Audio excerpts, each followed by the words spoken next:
lo que nosotros hemos decidido desde hace años, en donde nos quieren obligar a estar aquí 8 horas sentados, como si eso garantizara la producción, el trabajo comprometido. Lo que hemos decidido es hacer valer nuestra autonomía en el sentido de la responsabilidad y una vez al año rendir cuentas ante nosotros mismos, ante nuestros colaboradoras y colaboradores, y ante las autoridades. Por cierto, está llegando aquí nuestro director de investigaciones. Adelante, Roberto.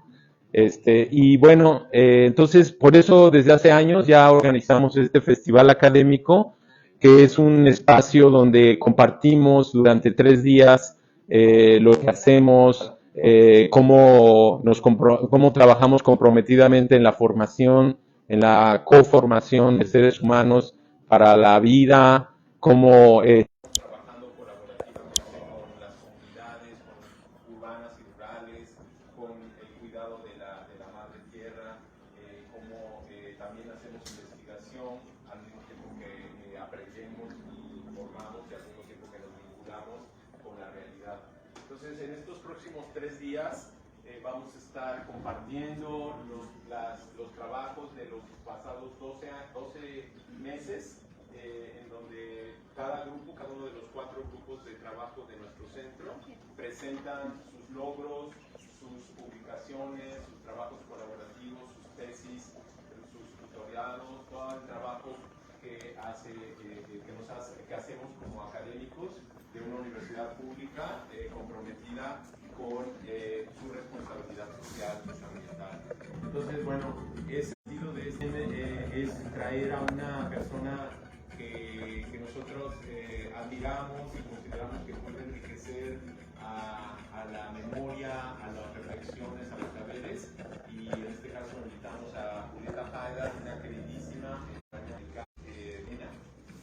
y además vamos a tener una conversación de café el viernes, en donde las y los académicos y los miembros del centro vamos a conversar en pequeñas conversaciones en un esquema de facilitación cómo podemos enriquecer el trabajo colaborativo de nuestro centro, cómo podemos mejorar nuestro centro con todo lo que hemos visto y aprendido entre nosotras y nosotros durante estos 3 días.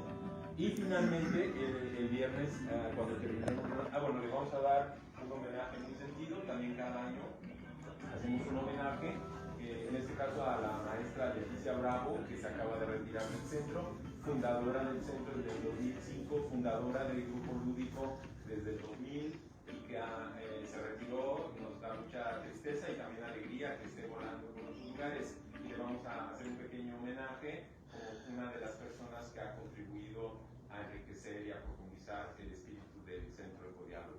De manera que este es un breve visión de lo que es nuestro festival académico de este año 2024.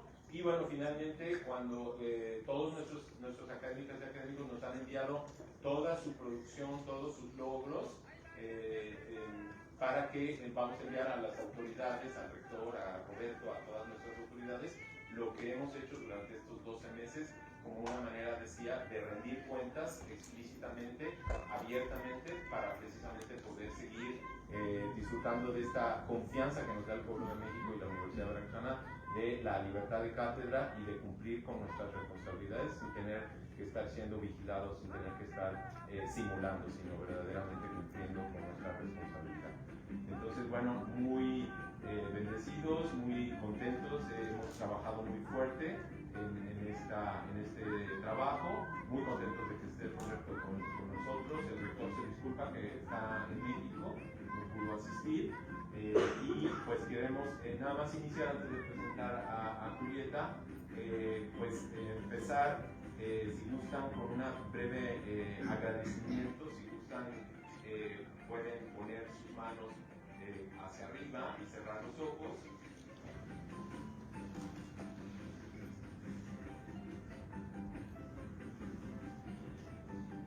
Madrecita Tierra, te agradecemos y te ofrendamos esta ceremonia, este círculo dialógico de conversa, de compartencias, y te agradecemos la protección, el cuidado, la nutrición lección que siempre nos das, a pesar de todas las locuras y violencias que como humanidad nos autoinfligimos y te infligimos. Sabemos que siempre estás ahí, Madrecita Tierra, Tomás Mitlali, y te ofrendamos este trabajito durante los próximos 3 días, que nos protejas en compañía de los 4 elementos: tierra, agua, aire, fuego, las 4 direcciones y todos los regentes y los principios generativos a esta ceremonia. Ya sabes, el trabajo del Centro de Diálogo es un trabajo comprometido en el cuidado de tus hijas y hijos, de las plantas, de los seres humanos, de los animales, de los microorganismos, de los elementos, de los ríos y mares. Y también te pedimos que bendigas y sigas otorgándole todos los regalos a este Centro de Diálogo. Ometeo. Bien, y pues de parte de Julieta quisiéramos, me pidió que pudiéramos hacer un minuto de silencio por Ayotzinapa y por 2 de octubre no se olvida. Pues tú, como tú quieras. Primero, vamos a hacer un minuto de silencio por el 2 de octubre.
Un minuto de silencio por Ayotzinapa.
Que nunca más se vuelva a repetir la masacre de jóvenes y de seres humanos en este país por parte del Estado.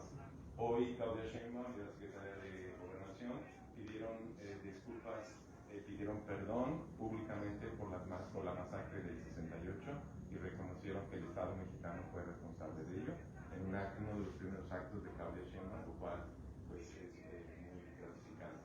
Y bueno, pasando ya nada más a nuestra invitada, queridísima Julieta. Ella es académica catedrática de la Escuela Nacional de Antropología e Historia desde hace 3 años, o sea, ya llovió. Lingüista, antropóloga, cultivadora de la complejidad y la transdisciplinariedad desde su entramado en las, como le llama ella, cosmosemiótica, la semiótica de la cultura, la semiótica de la resistencia, y que ha estado trabajando en los últimos 20, 30 años desde la interdisciplinaridad, después hacia la transdisciplinaridad y la complejidad, y que tiene más de 150 tesis dirigidas, ¿verdad, Julieta?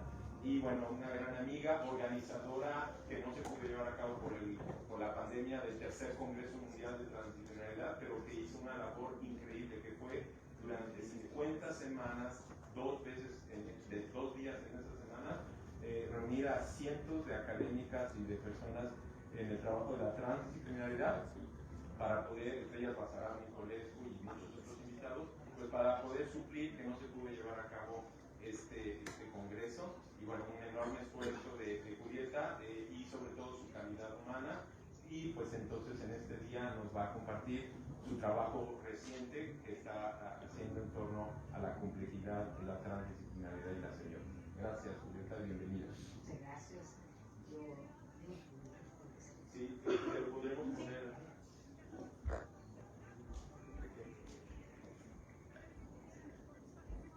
¿Quieres decir algo, Roberto? ¿Quieres hacer la inauguración? Adelante.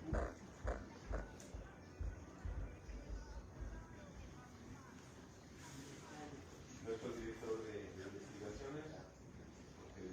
Pues un gusto de verdad siempre estar con ustedes. Siempre digo que es grato y curioso venir aquí porque siempre me tengo que poner los zapatos. El único lugar en la universidad donde lo hago con mucho gusto, en verdad. Felicitarlos por este encuentro. Yo sé que va a ser muy provechosa, muy productiva. Justo ahora en la mañana estuvimos en un evento de premiación de un proyecto en donde se quiere replantear la de Guerrero que están atravesando a nuestros hermanos de Guerrero en este momento. Y una de las referentes comunes que se dio en esta reunión, donde estaba el rector de la Universidad de Guerrero, estaba el director general de investigaciones de la Universidad Autónoma de Monterrey, y estábamos nosotros participando. Y es este compromiso que tiene la universidad en comenzar a desarrollar ya de manera urgente y necesaria proyectos con fuerte componente de vinculación social que ayuden a resolver problemáticas y al mismo tiempo ayuden a prevenir.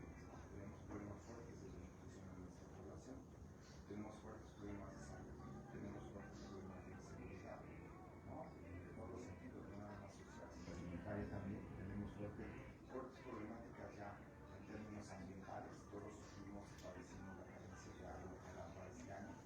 No se sabe, no sabemos exactamente cómo va a ir en los próximos años la cuestión de agua en Jalapa. Yo vivo en Coatepec, entonces ya me salí porque ahí hay otro abastecimiento, pero la problemática es seria y se tiene que atender.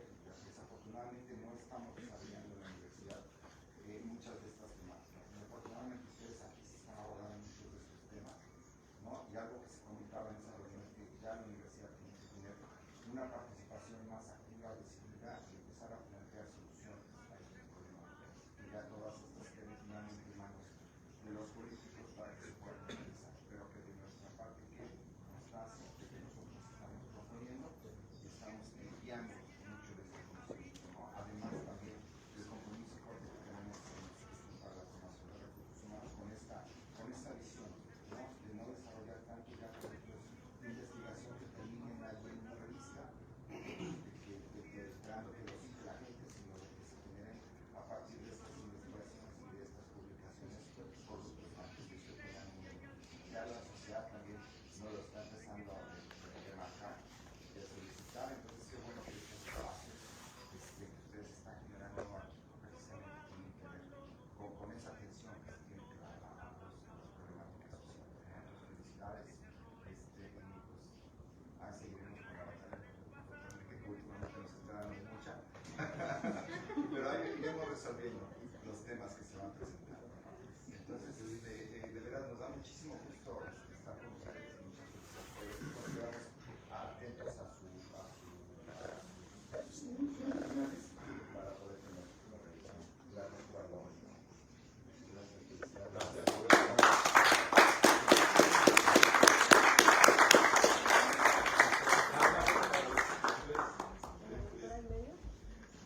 La doctora la pueden pasar en medio, doctora.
otro tipo de interacción, ¿no? Muy importante, me parece, otro tipo de interacción en una aula ecológica, en una aula de diálogo, donde justamente la categoría, una de las categorías pilares, tanto en la movilidad como en la transdisciplinaridad, es el diálogo.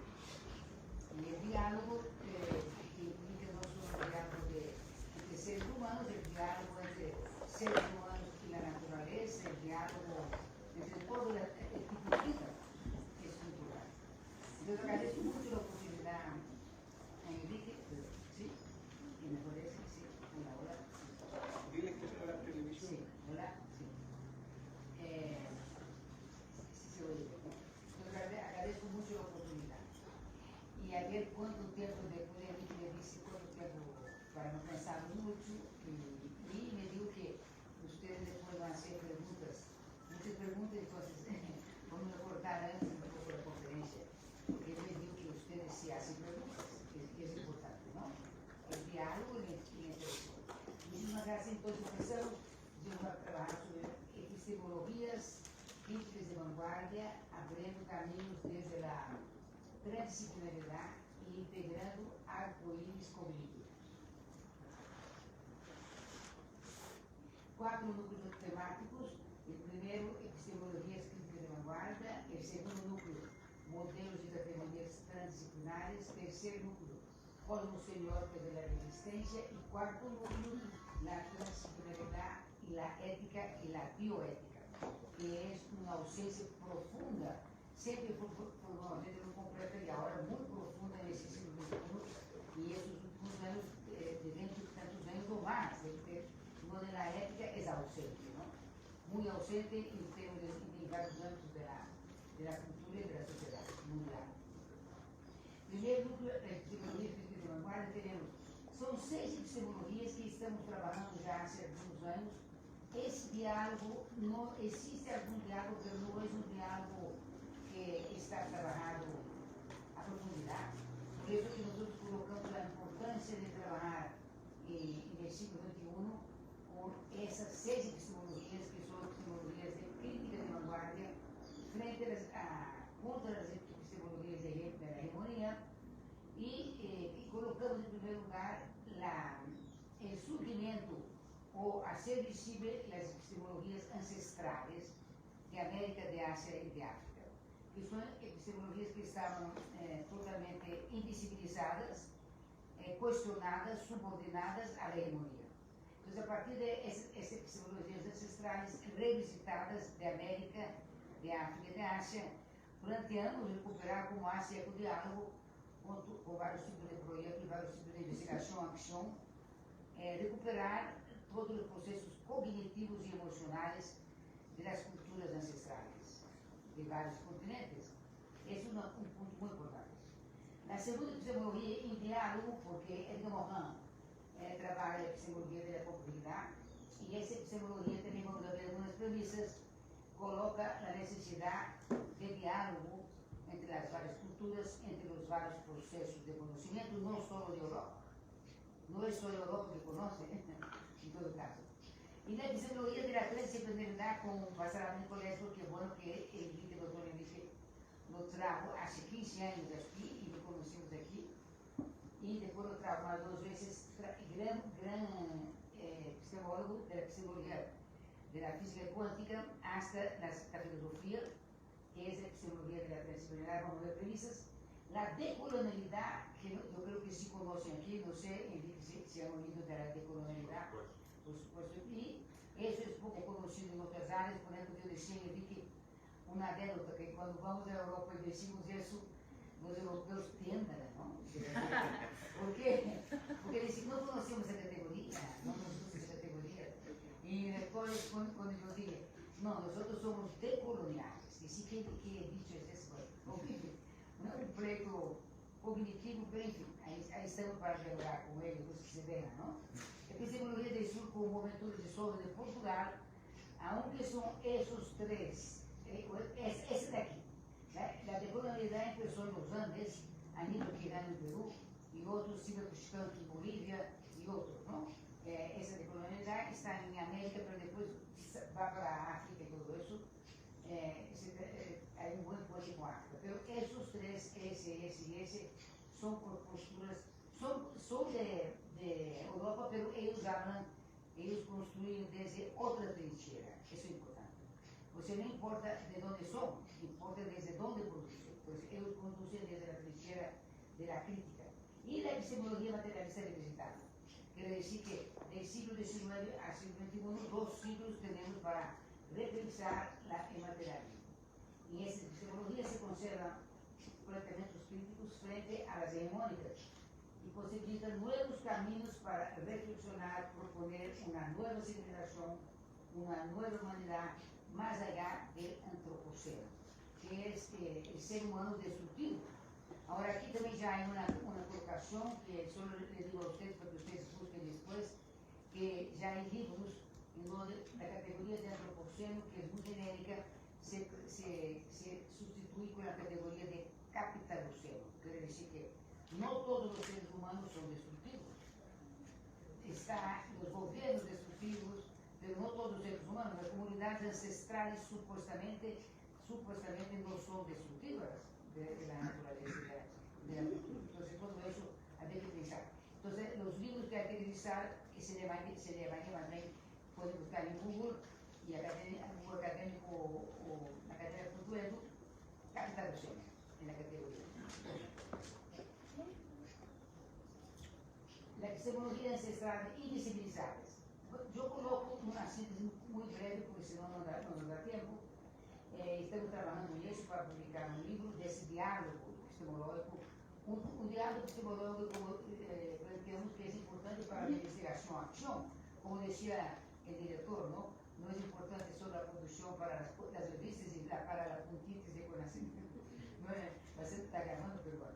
No es importante tanto la puntitis, sino que es importante que sea la investigación para algo, ¿no? Para algo, que vuelva al sujeto investigado. Entonces, las premisas que vemos en la ancestral es un continuo naturaleza-cultura que Occidente hundió, un continuo espacio-tiempo, que ya también está en Einstein, pero Einstein no estudió muchas cosas, porque ya en la estructura ancestral había la concepción espacio-temporal y de proximidad, la relación macrocósmica y microcósmica con la vida, la lógica de lo concreto recursiva con la lógica de lo abstracto. Esa lógica de lo concreto no puedo explicar mucho, pero si ustedes preguntan, después les explico. La lógica contradictoria de Xinjiang. El Xinjiang, ustedes deben conocer el siglo, si no conocen, busquen en Google el siglo chino de Xinjiang. Es un siglo complejo, en donde está lo complejo y lo antagónico al mismo tiempo. Esa es la premisa de la complejidad, muy interesante. Es un mundo donde está la oscuridad y la luz al mismo tiempo y de proximidad. Y con un sinónimo de la emoción-razón. Cuando Descartes separa la emoción y dice, no, eso no es de la filosofía ni nada, o solo queda en la filosofía, y solo queda, pienso, luego existo, la posición evidente de que la posición cartesiana no es una posición que explica la complejidad humana. La complejidad humana que empezó a final del siglo XX, trabajando eso, siglo XXI, que es la relación emoción-razón, dando más importancia quizás a la emoción que a la razón, en todo caso, una relación recursiva entre emoción y razón, y no solo la razón. Eso es muy importante. La presencia de lo mágico, de lo mítico y de lo sagrado, que son elementos que Occidente elimina del pensamiento científico diciendo que la ciencia es razón, es pensamiento de la inteligencia racional, y eso no es conocimiento, eso no es mucho usual. Y la importancia de lo colectivo, como plantea Enrique, de la salud colectiva, de la salud integral, de todo lo colectivo sobre lo individual. Tenemos la categoría, por ejemplo, del Ubuntu, que aparece mucho en varios tipos de imágenes, de esa idea de Ubuntu, de lo colectivo, del suma causa, de los Andes, de los suma causa, que es buen vivir, que no tiene nada que ver con la buena vida de los gringos, suma causa, y otros conceptos de diversas culturas ancestrales de Asia, de África, de América Latina, que están opuestos al antropoceno occidental, opuestos al capitaloceno. Epistemología de la complejidad. El de Morin plantea categorías y grupos un poco diferentes de la cuestión cartesiana. Tiene 7 tomos del método, 6 tomos del método, perdón. El último tomo es sobre la ética y quien quiere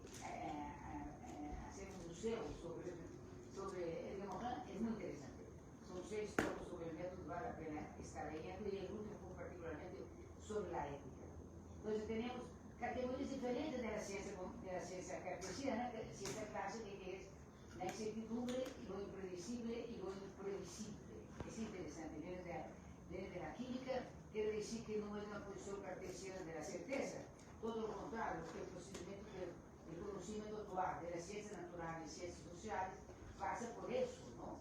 No pasa por la certeza, sino por lo imprevisible y lo impredecible. Segundo, el lado importante de Morin, lo dialógico, que yo había dicho, lo recursivo y lo hologramático, que son principios fundamentales, no puedo parar ni eso. Después viene la termodinámica de las ciencias naturales, la entropía, la entropía y la electricidad, cuando él dice que en todos los sistemas, desde el microsistema hasta el macrosistema universal del universo, existe el desorden, el orden, la interacción y la organización. Todos los sistemas pasan por esa relación compleja que viene de la termodinámica. Y el punto interpretológico, muy complicado, no voy a parar, para que ustedes se animen y inviten a algunas clases virtuales, inviten a algunas clases para que uno pueda trabajar sobre eso. Los sistemas complejos, por lo tanto, no son estruturales ni funcionales. Nosotros somos formados en el estructuralismo, paradigma hegemónico del siglo XX hasta 70, paradigma que viene de la lingüística. Ahí está Levi-Strauss con el estructuralismo, muy brillante su obra, pero su obra tiene límites que tienen que superarse, más allá de lo que escribió sobre los mitos, ¿no? Si reconocemos la obra de Levi-Strauss, tenemos que ir a sistemas no estruturales ni funcionales, sino complejos, de Bertalanffy, que son abiertos, recursivos, retroactivos, y se relacionan con la auto-ego-organización viviente, que es lo que ustedes trabajan aquí, el ego-diálogo, la auto-ego-organización viviente de todos los seres vivos. Varela planteando la biología a partir de la complejidad, a partir de esa relación dialógica de todos los seres vivos. Y la lógica de la contradicción fundamental en todos los fenómenos, que es lo antagónico y complementario al mismo tiempo, para que oriente sobre la filosofía occidental. El sujeto complejo, transdimensional, contradictorio, movimientos recursivos, que se pueden nombrar horizontales, verticales, diagonales, que es el homo complexo del humano. Después tenemos la epistemología de la transdisciplinaridad. Tenemos aquí con Basarabí Nicolesco, que vino aquí y expuso particularmente eso, y aquí en el diálogo de grabación, ¿no? Grabación de Basarabí. Sí. Aquí desde la grabación sobre los 3 veces, los niveles del objeto, las dimensiones, o sujeto, la subjetividad, una transdimensionalidad del sujeto. O sea que nosotros no somos nada sencillos, somos bastante complicados. Una arquitectura muy complicada que tenemos que entender para ver cómo nos entendemos entre nosotros mismos y para los otros, ¿no? Entre la relación de la identidad y la alteridad. La relación sujeto-objeto, que es una relación de recursividad y que Descartes de separado y toda la ciencia de separado, planteando que el objetivo es diferente del subjetivo. El recursivo es donde los subjetivos y viceversa, el sujeto y el objeto transdisciplinarios que se rigen por una transdimensionalidad que una categoría transrealidad y transsubjetividad. El tercero, incluido el tercero punto, ese no vamos a ver, después más adelante, un poco puede ser, y la transculturalidad como un proceso articulado orgánicamente con la transdisciplinaridad, donde tiene un papel medular los niveles de habilidad y el proceso dialógicos. La epistemología de la decolonialidad, que está en diálogo con la epistemología del sur, que son epistemologías que se articulan y se puentean con las otras epistemologías. Y esa epistemología de la decolonialidad que dijimos que empieza en los Andes, después sigue por otros lugares, más allá de lo geográfico, y se articula con la epistemología del sur de Boaventura de Souza, tenemos las premisas que visibilizar procesos cognitivos que están excluidos por la hegemonía occidental y produjeron epistemicidios. Por eso la recuperación con la mulher, con el diálogo de ejemplo, se recupera la memoria de la cultura de epistemicidios que se realizaron por las conquistas de América, por la conquista de África, por la conquista de Asia.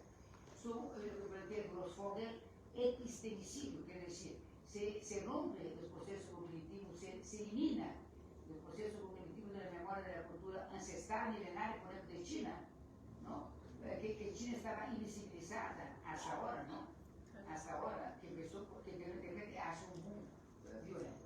La decolonialidad es una decolonialidad importante porque tiene que ser construida y es lo que busca de alguna manera la investigación, acción y la gente que tiene otra posición fuera de la hegemonía, que es la decolonialidad del ser, del saber conocer, del hacer y del poder, que conlleva a implicaciones de procesos complejos, transdisciplinarios, de resistencia y de reexistencia.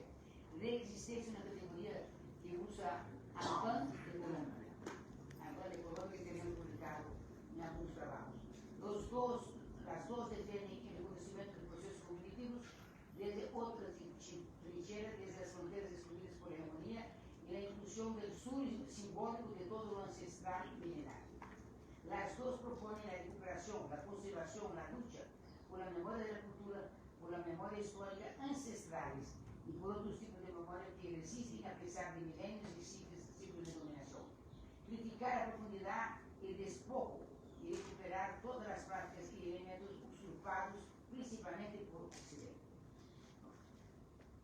La epistemología materialista visitada, que implica eso, implica que tiene que articular lo que Marx planteó en el siglo XIX, no era profeta, era un poco profeta, pero no mucho. No podía profetizar la inteligencia artificial, no podía profetizar la cultura digital y todo lo que tenemos ahora, ¿no? Que es la locura, pues, de la inteligencia artificial y de todo lo que pasa en la cultura digital. Entonces, esa revisitado análisis de los procesos de globalización de todos los tipos, estudio de las etapas del neoliberalismo como las formas más destructivas del capitalismo, análisis de movimientos sociales de resistencia, de reexistencia, que se articula a la lucha de clase, porque no desapareció la lucha de clase, ¿eh? Aunque Europa dice, ya no hay lucha de clase, el obrero tiene coche, tiene una casa, pues bueno, mucho gusto, pero sigue la explotación mundial del capitalismo, a morir, pero bueno. La introducción de la problemática de género y de los movimientos feministas para las feministas que están aquí, me imagino que hay muchas, y reflexión analítica de la complejidad de los sistemas mundos de la globalización. Integración a macroprocesos económicos, políticos, histórico, cultural de los microprocesos. Presenta las siguientes características. Asume la necesidad de conocer todos los procesos cognitivos que se desarrollan en todas las culturas, Occidente y Oriente. Se sitúa en la vanguardia porque aceptan varios tipos de conocimiento. Aquí es importante colocar porque Occidente solo hablaba de conocimiento racional. Y aquí tenemos, además de lo racional, que es hegemónico, tenemos el conocimiento emocional, inteligencia emocional, la multiinteligencia, muy interesante, el conocimiento emocional, el mítico, el mágico, el intuitivo, el práctico y el artístico. Quiere decir que el proceso cognitivo no se agota en la razón, para nada, sino que tiene que ir a la emoción y a todas las dimensiones que trabajan lo ancestral. Y el arte como conocimiento, muy importante. El arte también como conocimiento. Proponer escenarios distintos relacionados al pensamiento crítico, en donde se defiende la igualdad de todos los seres humanos, de toda la cultura, y proponer abrir caminos para superar la injusticia y la desigualdad. Colocar la dimensión ética como fundamental, para lograr superar obstáculos y contradicciones de la humanidad. Y abre caminos de convergencia y de diálogo entre múltiples dimensiones de la complejidad humana. Premisa y categorías de la complejidad, de la transdisciplinariedad y de la decolonialidad. ¿Qué implica asumir estas epistemologías críticas? O sea, ¿qué implica ponernos en esta posición antihegemónica de la epistemología? En primer lugar, la ruptura de las fronteras de las ciencias sociales, ver en pertinencia la separación entre antropología, historia, sociología, política, economía y otras. ¿Qué implica eso? Implica que hay que haber una ruptura de fronteras dentro de las ciencias sociales. Lo que se plantea algunas universidades, muy pocas todavía, muy pocas, a pesar de que hay ya casi 50 años de desarrollo de algunas epistemologías, todavía las instituciones no logran romper la fragmentación. Todavía está el siglo XIX de la fragmentación de las ciencias naturales, de las ciencias sociales, en donde está separada antropología de historia, de política, de filosofía. Entonces, una petición es la ruptura de fronteras. Primera, segunda ruptura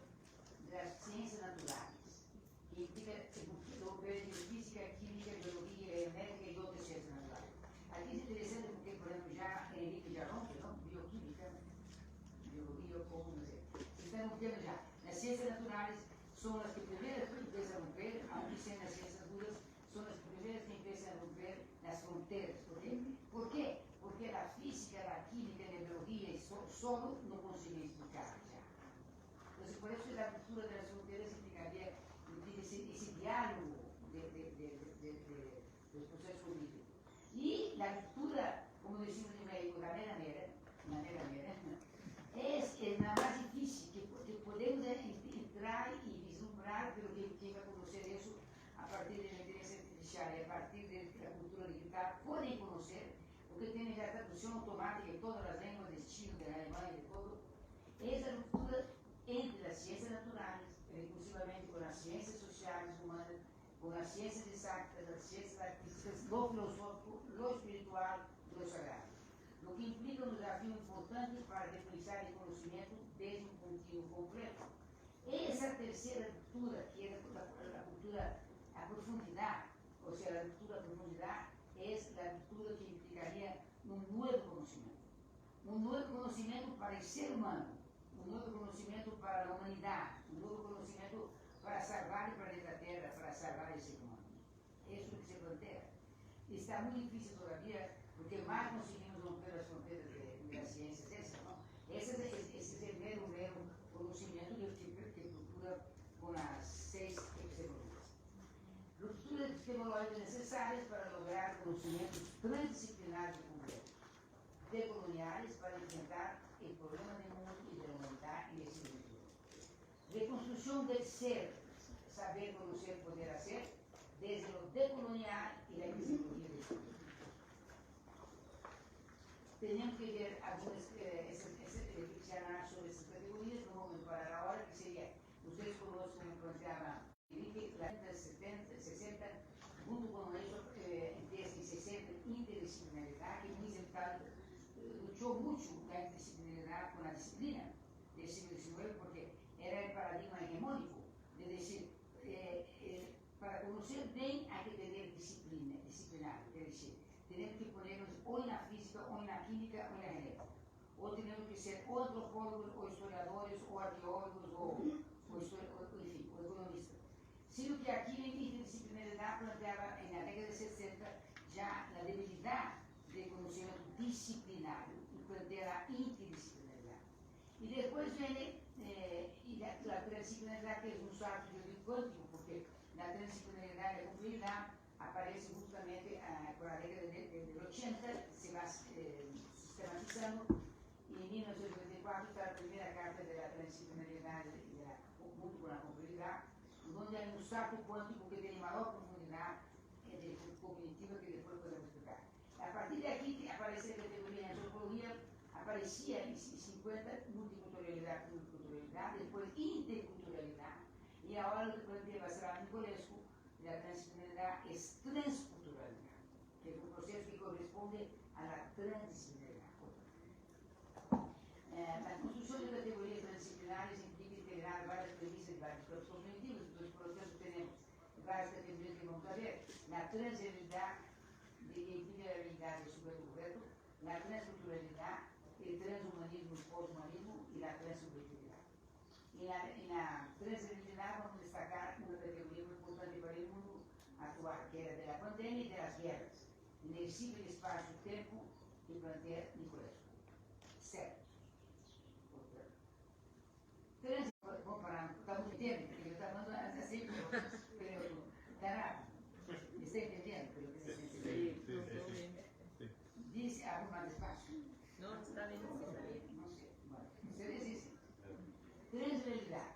Vamos a ver una categoría. Entonces vimos el marco epistemológico. Vamos a ver entonces qué categorías de la complejidad, transdisciplinaridad se trabajan. Pocas, muy pocas. No pongo 4 pontos. Implica considerar la conjunción de niveles de realidad del sujeto transdisciplinario y del objeto transdisciplinario. Porque nosotros estamos acostumbrados en toda la ciencia, si uno no asume la complejidad, la transdisciplinaridad y la economía, en todo caso las epistemologías que estamos colocando, uno plantea la categoría de realidad. Y en filosofía es una locura plantear qué es realidad y qué es lo real. Vassar Nicolescu diferencia realidad de lo qué es lo real, ¿no? ¿Qué es lo real? ¿Qué es la realidad? Tipos de realidad. Entonces, aquí planteamos, en relación a las ciencias empíricas o racionales, se plantea la categoría de transrealidad, que son siempre categorías transversales, ¿no? Entonces, implica esses dos tipos, sujeto transdisciplinario y sujeto transdisciplinario, y los niveles de realidad subjetivos y procesos de percepción. Son procesos de percepción, y los niveles de realidad objetivo implican también procesos de tercer incluido y la integración de tercero punto, que después podemos explicar un poco más adelante. Nesse sentido, a relação sujeto-objeto recursiva deve ser pensada na transrealidade, um tratamento bastante complexo para sair da categoria de realidade e para a transrealidade, que implicaria a relação dialógica entre os niveles de realidade do sujeto e os niveles de realidade do objeto.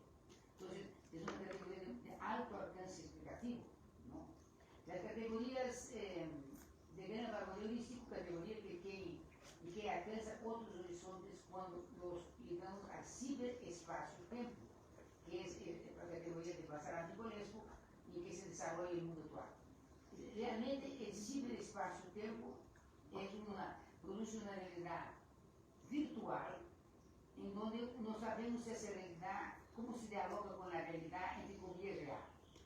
En todo caso, y muchos ejemplos de software, de todo lo que aparece en internet, de todo lo que aparece en el ciberespacio-tempo, lo que vemos es que estamos invadidos por burbujas digitales, por burbujas del mundo virtual, y donde la realidad real se está desapareciendo y se subordina a la realidad virtual. Ese es el que estamos ahora. Estamos en burbujas de digitalidad. ¿Y dónde está la posverdad? ¿Y dónde está la mentira? ¿Dónde está toda la construcción de posverdad de todo? Y el gran problema era, por ejemplo, cuando pasó, solo un ejemplo, ¿no? Cuando pasó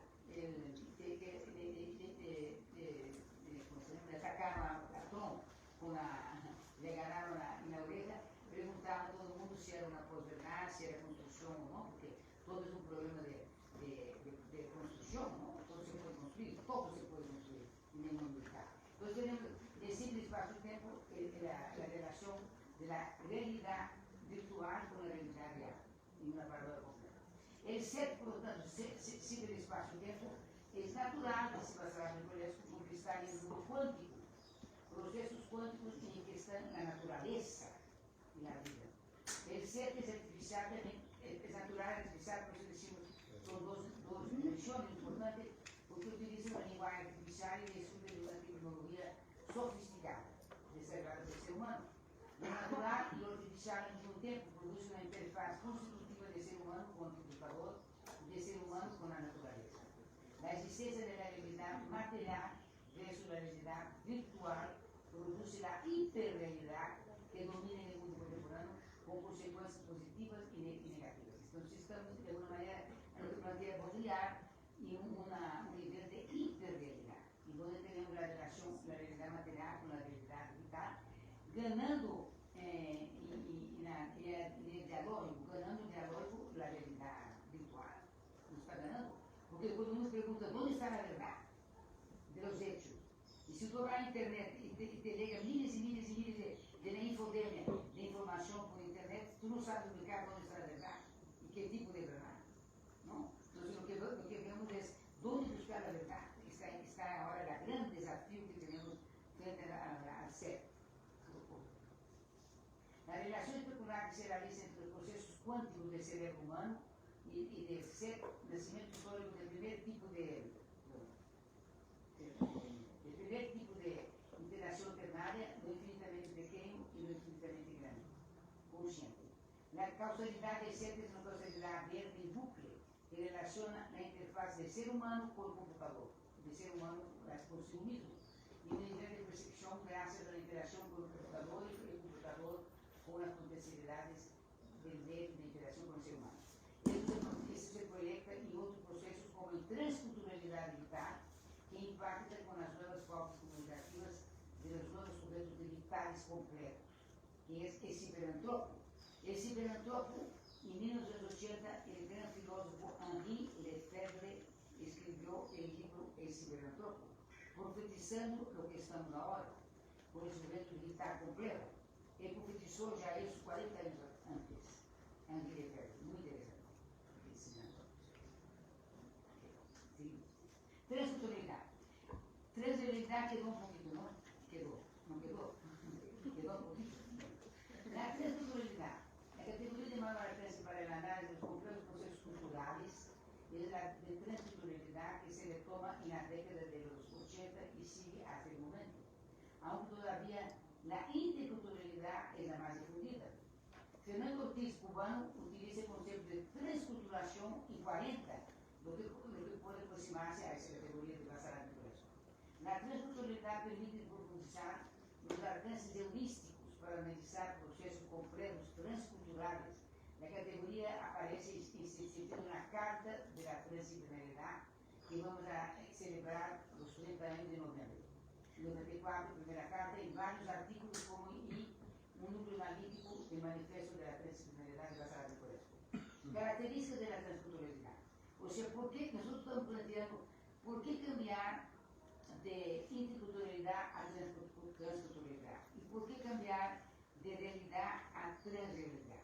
Y aquí tenemos que colocar una posición de humildad, porque la posición de epistemologías críticas no puede ser una posición de hegemonía y una posición de poder, para decir y para excluir todas las otras hegemonías. Lo que sí queremos es que se revitalice las epistemologías críticas frente a las hegemónicas. Por ejemplo, frente al estructuralismo, al funcionalismo, frente a las otras epistemologías empíricas y racionales. Y queremos entonces dar vida y luz y movimiento a las epistemologías críticas. Por eso que enfatizamos en eso. Pero no quiero decir para nada que estamos excluyentes de las otras epistemologías. Porque algunos me dicen, cuando me conferencia varias veces, me dicen que por qué elimino las epistemologías de conocimiento de Europa. Yo digo, bueno, no estamos eliminando. Estamos diciendo que hay muchas otras tan importantes como las hegemónicas, muy importantes, y en ese sentido tiene que ser junto, pues trabajar en conjunto, ¿no? Por eso no quiere decir que eliminemos. Las características de la transculturalidad. La modernidad y la posmodernidad aceleran los cambios de procesos complejos transculturales y son inevitables. Quer decir, con la interconexión que tenemos posibilidad de conocer todos los procesos culturales, aunque sea en chino y constituido, como yo digo, porque hay traducción ya de software, hay traducciones de las lenguas que uno no tiene. Lo transcultural tiene dos orientaciones básicas. Uno que llevaría al dialogismo cultural desde lo ético y otro que conduce a la reproducción de la dominación y de la diferencia. El desarrollo de la transculturalidad positiva debe vencer la diferencia relativa entre las distintas lenguas y culturas, promover el dialogismo y los procesos de traducción transcultural. Por eso es posible la traducción transcultural ahora con las herramientas digitales. En lo transcultural están muchas contradicciones recursivas. Los procesos transculturales deben superar el mito, Occidente depositario de la ciencia y Oriente depositario de la sabiduría. Aquí yo paro un momento, porque aquí ustedes usan el diálogo de saberes, ¿no? Pero entonces aquí la discusión que tenemos es que la hegemonía plantea, el Occidente tiene conocimiento y las otras culturas tienen saberes.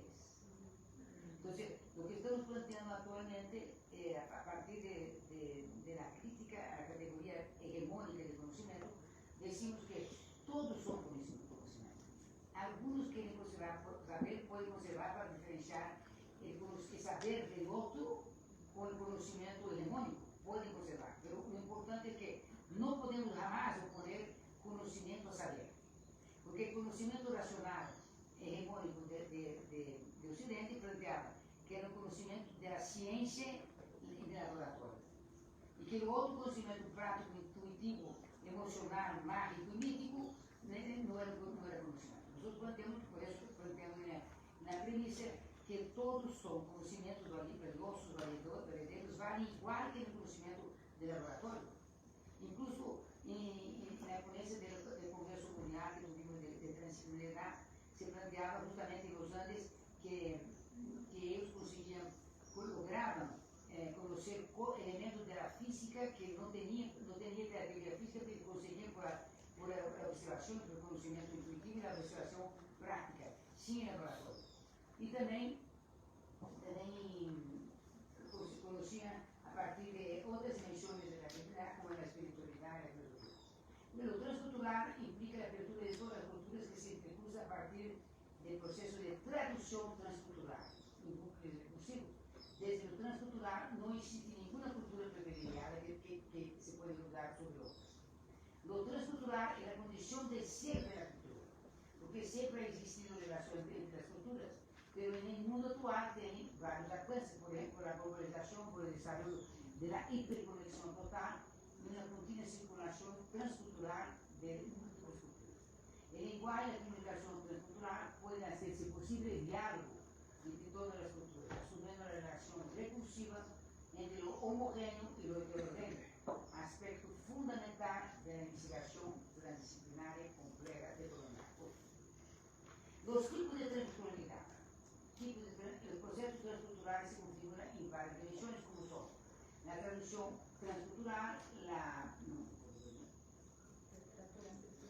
literatura, la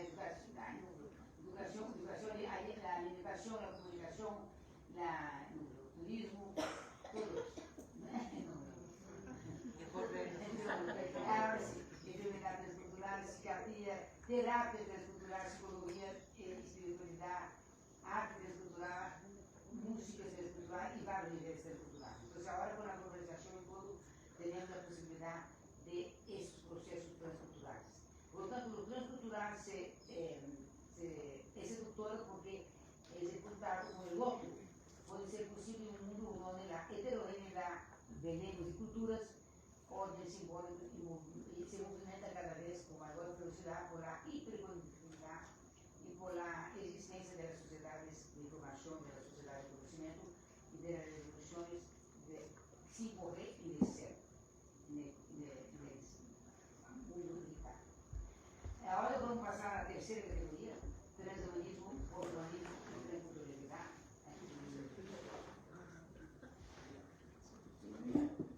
El transhumanismo se usa mucho, transhumanismo, posthumanismo y transculturalidad. El transhumanismo es la nueva, también usa bastante, por eso, es la nueva forma del humanismo frente al ser humano que se desarrolla cultural y espiritualmente. Es necesario buscar lo que hay entre, la premisa de Basará, entre, a través y más allá de los seres humanos, lo que se puede discriminar de todos los seres, ¿no? de vivos, de toda la humanidad. La humanidad y la naturaleza, todos los seres vivos, todos los seres vivos. El transhumanismo no apunta a una homogenización destructiva, sino a la unidad de la diversidad y a la diversidad y la unidad, únicas múltiples de el amor. El transhumanismo aboga por el nacimiento de un nuevo ser humano que logre recuperar la dignidad, la nobleza, la ética y los mejores valores, que es lo que lucha, que es el diálogo, ¿no?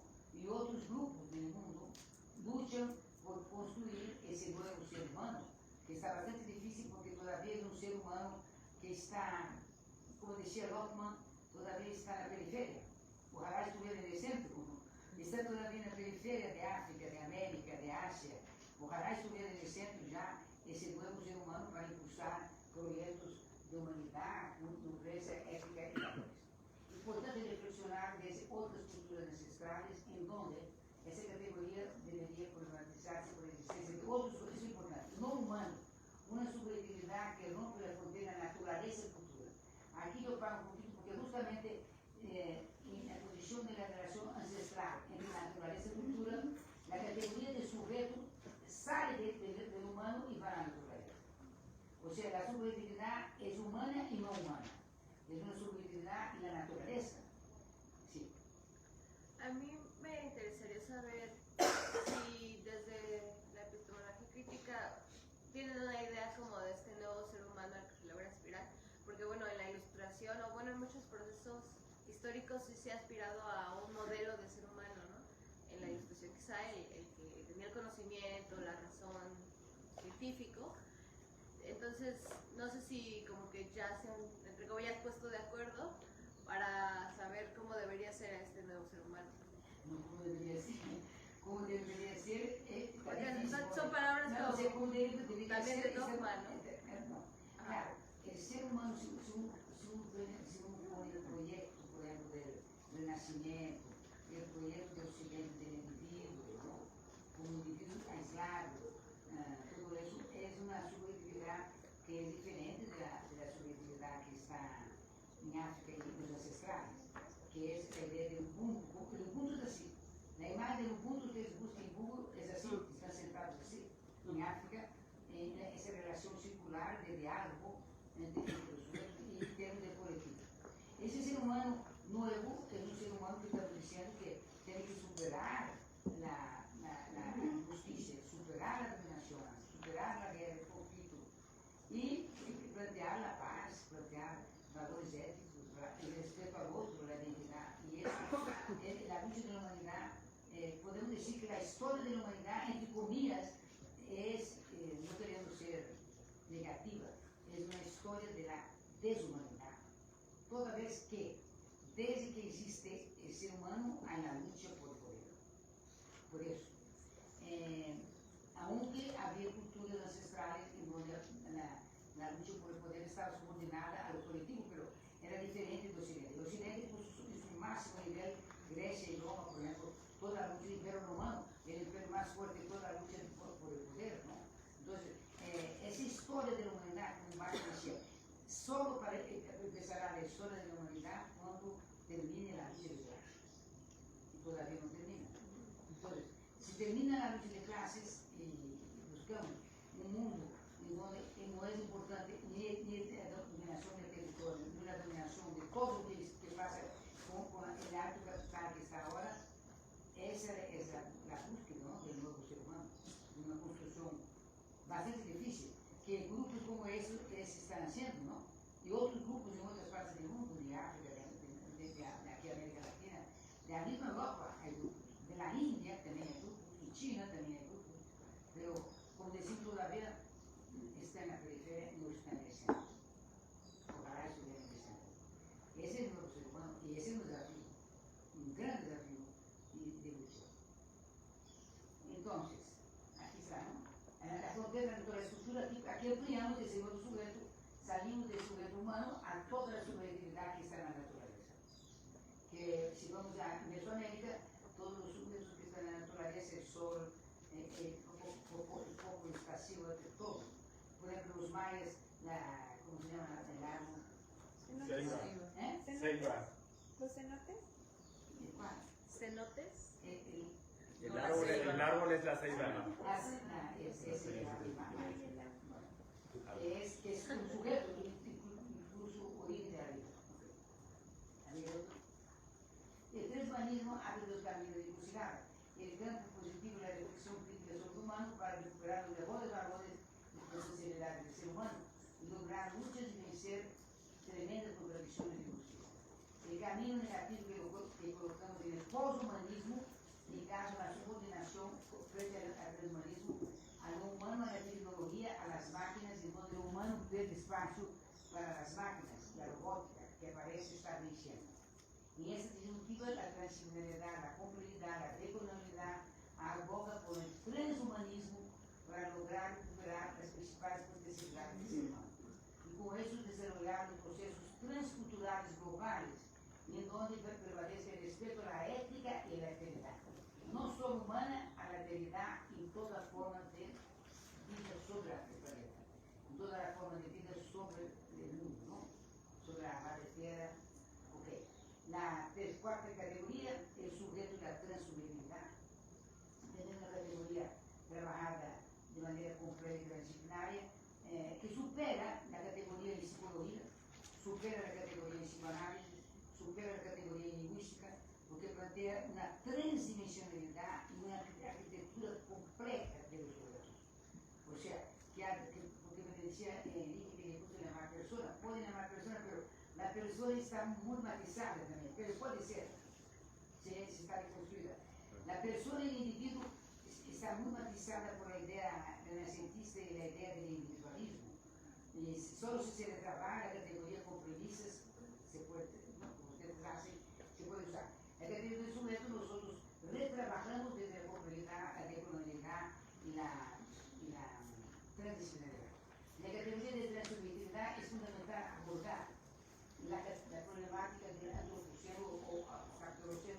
destructivo del entorno que predomina en la actualidad y destruye la biodiversidad. El planeta con el objetivo de lograr un sujeto transdisciplinar complejo que condense todas las capacidades positivas del humano, integrando el tercer incluido el tercer tipo. Desafío importante, pregunta, ¿cómo transformar, que preguntó ella, el antropoceno y el carcadoceno en un sujeto complejo y transdisciplinar? Es ciberantropo en el nivel de habilidad de ser, cibernética espacio-tiempo, lo que nos introduce en escenarios complejos del siglo XXI, en el contexto de la pandemia y de la guerra. Los nuevos procesos educativos tienen como desafío fundamental lograr cambiar las subjetividades tan complejas del siglo, con todas las problemáticas que inundan la humanidad y que desdibujan los horizontes del futuro. La construcción de la categoría desde la contradicción, que es una construcción que aparece en Francia a final de la década de Foucault, Lacan y la Escuela Francesa de Análisis Discurso, esa categoría trabajada desde el materialismo supera lo que me dicho usted, a la condición subjetiva de sujeto, que es una falacia. Sin embargo, es interesante que hasta la década de 70 la gente creía en ese sujeto, que así éramos, mucho gusto. Yo digo, no somos eso, somos una transdimensionalidad compleja, una arquitectura contradictoria. Y el gran problema nuestro es cómo vencer y cómo orientar ese movimiento. Y ese cuadro, junto con el cuadro de Edgar Morin y Václav Nicolescu, es lo que se le plantea para construir la categoría de sujeto, desde esa posición inclusiva. Entonces, la posición positiva que la gente creía es que el sujeto es individual, activo, qué bonito, ¿no? Que maquillaje bonito.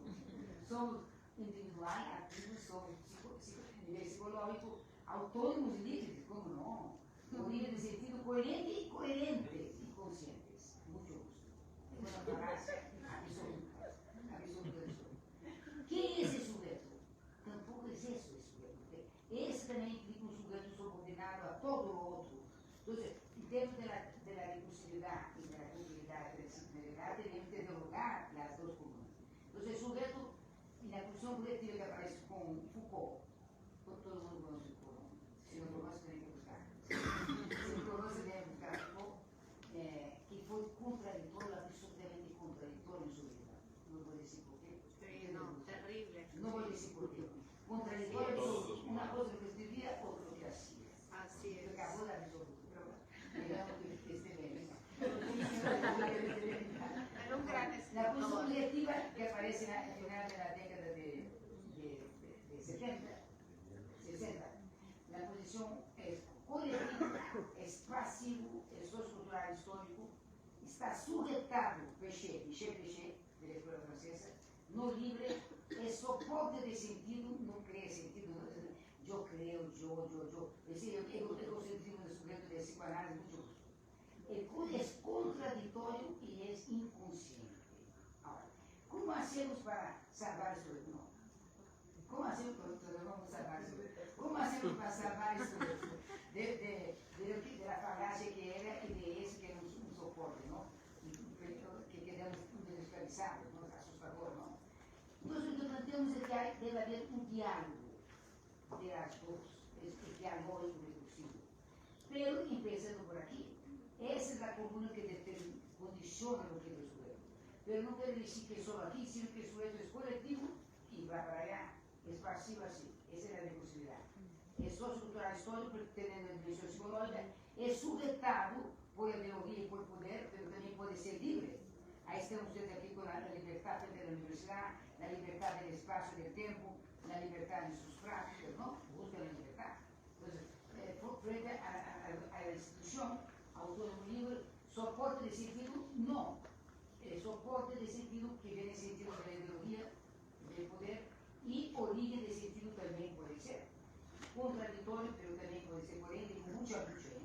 Con mucha lucha somos coherentes entre el decir y el hacer. Como yo pongo en un artículo, del dicho al hecho al trecho. Y ese trecho está en chino, pues. Pero podemos ser coherentes, podemos ser coherentes. Y consciente y consciente. Entonces, ese movimiento recursivo es lo que explicaría lo que es el sujeto, lo que somos nosotros. subjetividad desde Mohan la transdisciplinaridad. Existen aspectos importantes sobre la subjetividad. El sujeto es biofísico y psicosocicultural. El sujeto contiene en su funcionamiento una transdimensionalidad que se define por la contradicción, que es lo que colocamos, ¿no? Pero el movimiento de los ciclos como se visualiza abajo. Entonces, el Mohan plantea varios textos de los 6 tomos del método que el sujeto es esa arquitectura. En recursividad, el homo sapiens con el homo demenis, el homo faber con el homo ludens, quiere decir que lo lúdico es importante, la idea de que el sujeto no es solo faber, sino que es lúdico, tiene que entender lo lúdico, el homo económico, el homo consumos, homo empíricos, homo imaginarios, homo prosaicos y homo poéticos. De ahí la idea de la recursividad, de esa transdimensionalidad y una arquitectura que explica con algunos matices que habíamos colocado antes, ¿no? La transubjetividad implica la relación recursiva sujeto-objeto transdisciplinario, ubicado en una transgeneralidad orgánicamente relacionada con el tercer incluido y tercer punto. La transdimensionalidad supone un continuo recursivo en movimiento horizontal, vertical, transversal, y esa sumatoria contradictoria es el homo complexo transdisciplinario. Aquí también ustedes podrían decir, ¿quién es feminista aquí? Levanta la mano, no voy a levantar la mano. ¿Quién es feminista? Solo una, no puedo creer. ¿Solo dos? No. Cuando yo pregunto, no puede ser feminista. En mi profesor feminista, feminista dice, feminista solo la mujer. Bueno, algunas fundamentalistas son así. Algunas fundamentalistas dicen que se vayan los hombres, que aburrido. Se ve terrible el mundo sin hombres. Y así como somos complementarios y antagónicos. Pero unos fundamentalistas dicen, no entra hombre en la asamblea, cosa loca. La gente, bueno, cosa loca. Pero yo digo que es feminista porque la categoría que aparece en Mohan, que ya corregimos, no es hombre, sino que tenemos que decir sujeto. Homo, porque sí que colocaría dentro de como plantea la feminista de patriarcalismo, de patriarcado. Bueno, entonces podemos decir sujeto completo transdisciplinar que implica la contradicción versus la coherencia, la incertidumbre versus la certidumbre y la estabilidad. Estabilidad, efímero y continuo, lo autocrítico y la crítica. Ok, otra. Ataduras subjetivas, que implica lo que habíamos dicho que el sujeto, la tal falacia de que el sujeto en la posición hegemónica de capitalismo de la cultura ideológica, ¿no? Condicionada por todas essas ataduras y que no nos damos cuenta. Está condicionada y no nos damos cuenta. Ok. Otra. Vamos al tercer núcleo. ¿Qué horas son? ¿Da tiempo? Sí, ¿no? Sí, da tiempo, ¿no? ¿Cuánto tiempo tenemos de ir aquí? Hasta la 1:30, con todo el día. Un cuarto para uno. Sí, hay tiempo de ver. Entonces. Las cosmosemióticas de la resistencia, tercer núcleo de la exposición. Entonces, dimos el primer núcleo un poco rápido de la epistemología. El segundo núcleo, colocamos 4 categorías de la transdisciplinariedad, de la complejidad, para replantear cómo son construidas las 4 categorías y cómo se aplicaría, se aplican de alguna manera en la investigación-acción. Y ahora el tercer núcleo son las cosmosemióticas de la resistencia, que tenemos ya un libro publicado, que después vamos pasar a la liga. En primer lugar, construimos la categoría de práctica semiótica discursiva de la resistencia desde la complejidad y de la transdisciplinariedad, con varias premisas derivadas de la lingüística y la pragmática, la lingüística textual, el análisis del discurso y de la escuela francesa, la semiótica y de la cultura, entre otras disciplinas. Entonces, práctica semiótica discursiva de la resistencia. En segundo lugar, analizamos los sujetos de las prácticas de resistencia que emergen con identidades efímeras, dinámicas, contradictorias, desde las trincheras alternativas, como las que existen en las marchas de protesta del feminismo, del racismo, contra la violencia, contra el hambre, en varios países. En ese trabajo encontramos similitudes y diferencias entre las luchas contra la pobreza, la violencia y la injusticia en los países de África, Asia, América Latina y la misma Europa. En el mundo digital, con el desarrollo vertiginoso de la cibercultura, del ciberespacio, del cibertemplo y el ciberantropo, introduce nuevas formas de resistencia, desde las redes sociales que generan desafíos analíticos para la semiótica de la resistencia. Otra. Práctica semiótica discursiva de la resistencia. Entonces, aquí construimos una categoría, un ejemplo, que hacemos una categoría que, agarrando varios campos cognitivos del texto, del discurso, de la lingüística y de la comunicación, y construyendo desde la complejidad de la transdisciplinaridad, que es un ejemplo de cómo construir categorías transdisciplinarias, con varias premisas de varios campos cognitivos, ¿no? Entonces, aquí yo construí esta categoría usando varios campos cognitivos de las ciencias del lenguaje. Es un ejemplo de cómo se construye la categoría, una categoría transdisciplinaria que yo ligo a la resistencia. Entonces, en un conjunto, el discurso, que aparece en varios textos como discurso, como texto, aparece. Y también en algunos campos como comunicación. Entonces, ¿qué sería esa práctica semiótica discursiva? Es un conjunto transnacional en donde funcionan reglas sintácticas, semánticas y pragmáticas. Eso viene de la lingüística y comunicación. Es un conjunto transnacional con reglas de cohesión y coherencia, viene de la lingüística del texto alemana. Implica condiciones de producción, circulación y recepción, viene de la escuela francesa. Contiene varias materialidades de funcionamiento, viene de la escuela francesa, de Foucault y Péchet. Ahora aquí viene de Lotman, esas 5 son de Lotman. Julie Lotman, de la Semiótica de la Cultura de Estonia, muy importante en la semiótica, muy importante en la semiótica de la naturaleza, porque ahora está la biosemiótica muy desarrollada ya, no sé si conocen aquí, Enrique, la biosemiótica, no. Está en Tartu, muy interesante el análisis de la biosemiótica desde la escuela de Tartu. Entonces, Lotman plantea que usando discurso sin un texto, el discurso o la práctica semiótica discursiva es un dispositivo de la memoria de la cultura, es generadora de sentidos, es heterogénea y políglota, es un soporte productor y reproductor de lo simbólico y materializa los cambios socioculturales, histórico-políticos. O sea, esas 5 son de Julie Lotman, que yo complemento con las posiciones de la lingüística de la comunicación y del discurso. Así se construye la categoría. Por ejemplo, si queremos construir una categoría de cultura, imagínense, cultura en miles de textos.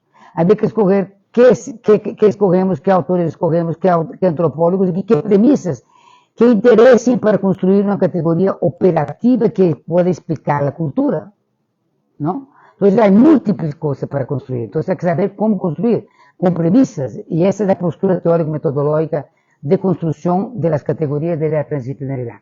La otra también de la escuela francesa es una práctica socio-histórico-cultural, política, ritual y regulada por las instituciones de todo tipo y por lo no institucional. Entonces preguntaría a Enrique, ¿ecodiálogo, Enrique, es institucional o no? Es una pregunta de provocación, pero a ver, que contesta si quieres. ¿Eh? Las dos cosas. Ah, se salvó. Muy bueno, diplomático, se salvó. Las dos cosas. Exactamente, están las dos cosas, en diálogo, ¿no? No puedo decir solo somos no institucional, porque entonces dice, te cortamos con así, te cortamos este espacio, todo mundo institucional y no institucional. Entonces, aquí en general tenemos que plantear eso, todo lo alternativo, todo lo que plantea las posiciones desde la trinchera de la decolonialidad, son posiciones no institucionales, fuera de la institución, pero como decimos, a veces no se puede escapar de la institución, no se puede. Pero en todo caso, vamos dialogando, ¿no? Sin pelear mucho. Y es una práctica subjetiva polifónica, lo polifónico está integrado por las subjetividades ineludibles en cualquier discurso semiótico. ¿Qué quiere decir? Quiere decir que texto, discurso, que nosotros llamamos práctica semiótica discursiva, aparece como un sujeto produciendo el discurso, pero son varios sujetos, son varias voces que están ahí, porque por ejemplo en mi discurso yo tengo miles de voces en lo que estoy planteando. No puedo decir que soy yo, soy yo y los otros. Quizás lo que es propio de ese yo que está hablando es que matizo, ¿no? Entre cursos de manera diferente, pero no soy la productora de todo eso, no puedo ser. Sería el colmo. Que uno diga yo.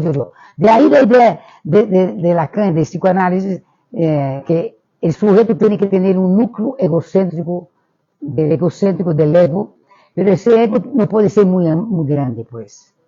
¿no? De algunos académicos y investigadores que dicen yo, en la clase. Cuando digan eso, ustedes se pueden decir, bueno, Enrique no dice eso, pero otros de aquí también creo que no dicen, pero si dice, ustedes tienen que salir afuera y decir que pare un poquito con el ego, ¿no? Yo. Entonces, el políglota tiene múltiples voces, esa es la práctica semiótica discursiva desde la resistencia. Otra. Movimientos sociales de resistencia. Tenemos movimientos de la, no, no leo, de la raza, perdón, sí, está muy blanco. La raza, lo ético, ¿no? La pobreza, y lo sexual, el feminismo, diversos tipos de discapacidad, movimientos de los indignados, movimientos de los pueblos, movimientos de 32 y movimientos SS y movimientos alternativos de la calle. Entonces son algunos, no son todos, yo no puse todos, son algunos movimientos sociales de resistencia, con varios tipos de sujetos en donde hay un diálogo entre esos movimientos. Son movimientos alternativos, ¿no? De la resistencia, que hay un diálogo entre esos movimientos y ahora con la hiperconexión y con la globalización pueden dialogar mucho. Y Lema, por ejemplo, uno que hicieron un video que hicieron en Chile contra la violencia, no me acuerdo cómo se llama, ¿se acuerdan ustedes? Eres tú, no me acuerdo cómo se llamaba. Muy bueno, que fue para todo el mundo, de Chile contra la violencia. Muy bueno, pero no me acuerdo. Feminista, sí. Sí, eres tú, muy bueno. Que se pudo circular por todo el mundo, se hace viral. Ok, otro. En los distintos tipos señalados podemos afirmar que los discursos semióticos de la resistencia suelen utilizar los mismos objetos discursivos, que constituyen la invariable y las variaciones son generadas por contextos. Por ejemplo, la injusticia, la desigualdad como objetos discursivos están presentes en todas las prácticas semióticas de la resistencia, aunque con esquematizaciones distintas como hemos señalado. El campo semiótico discursivo de la resistencia constituye una semiosfera, categoría de Lotman, en la cual es fundamental destacar el movimiento que existe entre el centro y la periferia, culturales, Lotman, lo que denominamos como lo alternativo en lugar de periférico subalterno. En otras palabras, por este movimiento de la semiosfera lotmaniana, la semiosis discursos de la resistencia se ubica en lo alternativo, pero muchas veces se mueven al centro. En el desarrollo de la cultura, estos movimientos son innumerables y continuos, como ocurre con los grafiteros, que son llamados legales cuando ya están en el centro, e ilegales cuando siguen en lo alternativo. Entonces, los grafiteros empiezan con la ilegalidad en la periferia, en lo alternativo, y cuando van al centro, que le pagan, por ejemplo, hay un brasileño grafitero multimillonario, se llama Cobra, maravilloso artista de murales, y él pinta desde el centro porque está pagado. Pero no sé si tiene mucha contradicción, hay que ver qué hace Cobra con el dinero que recibe. Multimillonario Cobra, que pinta en todos los continentes, brasileño. Bueno, grafitero, otro. Entonces, otra construcción transdisciplinaria son las materialidades semiótico-discursivas de la resistencia, que quiere decir que antes la lingüística y la comunicación planteaba solo la lengua como materialidad. Con Péchet, la escuela francesa y Foucault empieza el poder, Althusser, Gramsci, empieza el poder de la ideología. Y después nosotros ampliamos a 13 materialidades que están en los diversos tipos y subtipos del discurso. Desde el discurso ecológico, político, religioso, amoroso, educativo, todos los tipos de discurso, todas las semiosis, visual, posvisual, los memes, todo lo que está en 3D, todo lo que está en 5D, en la computadora, todo eso pasa por materialidades que no se agotan en el signo de la palabra o de lo visual, sino que tienen la música. No, por ejemplo, hay una semiosis compleja que ahora a la gente le gusta no leer, sino que le gusta ver, ¿no? Ver. Entonces, tres materialidades. Tenemos la materialidad comunicativa. Primero la materialidad del signo, que es la materialidad acústica, visual, olfativa, táctil y gustativa.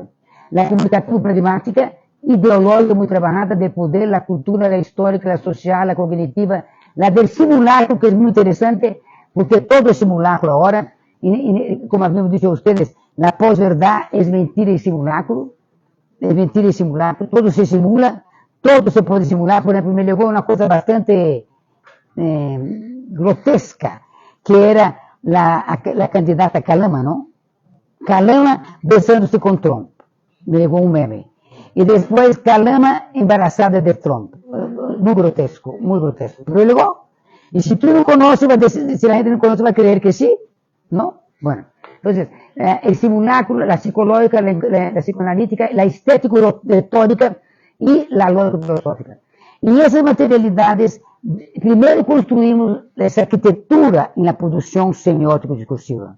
Esa arquitectura que está en las prácticas, en todas las prácticas del sujeto, porque la práctica del sujeto que pasa por lo cultural, lo artístico, lo religioso, todo lo que ustedes quieren, las prácticas humanas son prácticas que tienen ligada a lo semiótico discursivo. O sea, difícil es una práctica, aunque aquí se hace del silencio. En Oriente es muy importante el significado del silencio. Frente a la bulla que hacen los jarochos, no son los jarochos de Veracruz, sino la bulla que hacen los brasileños en el carnaval, ¿no? No tiene nada de silencio. Pedir a un brasileño que sea silencioso está en chino, y un caribeño o un veracruzano del puerto, imposible. Pero Oriente tiene la meditación, tiene el yoga, tiene todos los movimientos especiales de varios tipos de reiki, todo eso, que después Europa copia, ¿no? Europa copia, y muchas cosas que ha copiado que no dice que de Oriente. Entonces, copia eso, pero en donde el silencio tiene que ver con un aspecto cognitivo del sí mismo. Un aspecto cognitivo de relación, incluso en la meditación con la glándula pineal, que es una glándula que el Occidente no reconoce casi, si no me corrige Enrique, que quien conoce la glándula pineal y desarrolla eso es Oriente. La glándula pineal, que yo escribí un trabajo que los curanderos saben de esa glándula sin tener el nombre de la glándula pineal, y que es la glándula pineal con la cual se articula con el cosmos y con las divinidades. Eso está en Oriente. Y el silencio, y que Occidente no conoce, que Occidente no sabe explorar. Bueno, entonces, esas materialidades todas materialidades, además de esa construcción de esa arquitectura, en el análisis de cualquier práctica semiótico-discursiva de la práctica religiosa, ese ritual, por ejemplo. Ese ritual es una semiótica compleja. Una semiótica compleja donde tenemos objetos, escenario, colores, sujetos, ¿no? Tenemos música cuando llegamos y todo eso. Entonces, es una semiótica compleja, en donde está la palabra y el gesto. Está la gestualidad de ustedes, ¿no? Cómo se sientan, cómo oyen, cómo no oyen, o cómo desoyen. Ok. Entonces, aquí lo importante es que cada materialidad tiene que ser construida de manera transdisciplinaria, lo que había dicho a ustedes. Primero, por ejemplo, la categoría de cultura tiene que ser reconstruida, no solo con un autor. La transdisciplinaridad, la complejidad pide que sea con varios autores, buscando premisas que expliquen la categoría para su investigación acción. No solo Levi-Strauss, no solo Turner, no solo Malinowski, los clásicos, no solo los nuevos, en fin.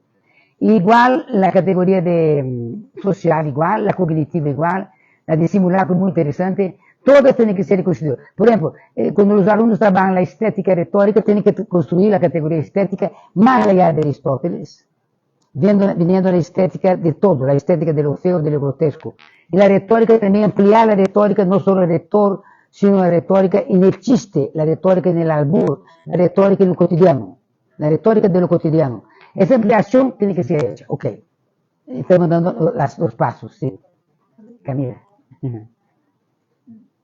Los sujetos complejos de las prácticas semiótico-discursivas también es una arquitectura que habíamos dicho de sujeto complejo transdisciplinario, en donde vemos que esa construcción de sujeto complejo implica dimensiones subjetivas recursivas. Tenemos el ontológico, el epistemológico, lógico-gramatical, lingüístico, psicológico, del inconsciente, de la semiótica del discurso, el sujeto socio-histórico, político-cultural y el sujeto cognitivo y emotivo. Esa arquitectura es una transdimensionalidad que de alguna manera está presente em grados diferentes em todos os sujetos. Por exemplo, quando decimos o cognitivo emotivo está em todos os sujetos, em grados diferentes, alguns podem dizer que o psicológico está, todas essas estão como competências que estão em todos os sujetos. Não só os intelectuais ou acadêmicos, estão em todos os sujetos. Então, aqui está como é a arquitetura transdimensional do sujeito complexo de la resistência transdisciplinar. Que implica, agora vamos dar exemplo das práticas da resistência, alguns exemplos, não? La emulación, que es una práctica de la resistencia. La emulación es una práctica semiótica exclusiva de la resistencia contra la injusticia y la discriminación de todos tipos. Y es de alto impacto porque está en juego la vida y la historia de la vida. La historia de la emulación es larga y hay varios testimonios impactantes. Cuando la vida cede lugar a la muerte, frente a la imposibilidad de luchar contra la dominación.